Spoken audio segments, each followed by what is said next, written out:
ఆనాడు ఏ ఇంట పెళ్లి జరిగిన గాని గౌరవంగా మత్తు గమ్మత్తుగుండేది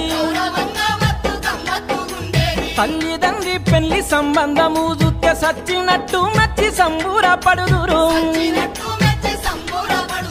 ఇవేమి రోజులు పాడు బీడుగాను సినిమాల చిత్రమో చదువు విచిత్రమో పట్టుమని 10 ఏళ్ళు నిండి ఉంటాయో లేదో లాగుతాడు గడువాడు లవ్వాని అంటాడు వాయి వరిసే ఉంటే ఆ రోజుల్లో సాటు మాటు సరసమాడేది